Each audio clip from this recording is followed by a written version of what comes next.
మహబూబ్ నగర్ జిల్లా కేంద్రంలో డీసీఎంఎస్ ముందు యూరియా కోసం రైతులు బారులు తీరారు. ఉదయం 4 గంటల నుంచి యూరియా కోసం రైతులు పడిగాపులు కాస్తున్నారు.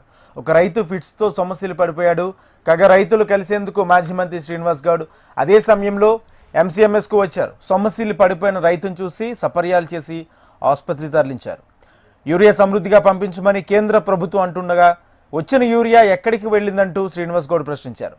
వచ్చిన యూరియాను రాష్ట్ర ప్రభుత్వమే బ్లాక్ మార్కెట్లకు తరలిస్తుందని ఆరోపించారు. వెంటనే రైతులకు సరిపడి యూరియా రైతులకు అందజేసి రైతులను ఆదుకోవాలని డిమాండ్ చేశారు. కాంగ్రెస్ ప్రభుత్వంలో అందరికి కష్టాలు, కరెంటు కష్టాలు, నీళ్ల కష్టాలు, తాగడానికి నీళ్ల ట్యాంకులు కట్టించి నల్లలు ఫిట్ చేసి ఇచ్చినాం. గది కనీసం మెయింటైన్ చేయలేకపోతున్నారు. తాగడానికి నీళ్లు కూడా బురద మొత్తం ఉండి నీళ్ళు వస్తుంది. అంటే క్లోరినేషన్ కూడా చేస్తారు.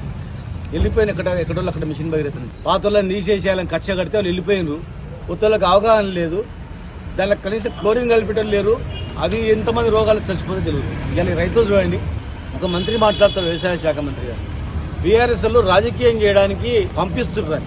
ఇప్పుడు పెద్ద మనిషి దేవుని సాక్షి చెప్పు, నువ్వు ఏం సాక్షి సార్, మాకు ఎవరు పంపలేదు.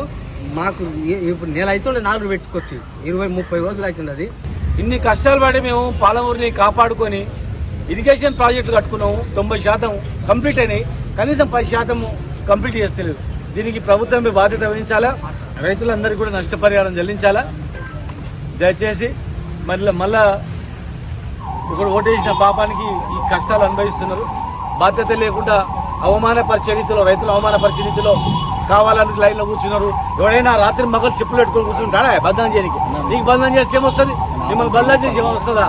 42% రిజర్వేషన్ మీద కూడా మేము బిల్లు పంపినాము, కేంద్రం చేస్తలేదు వాళ్ళు అంటారు.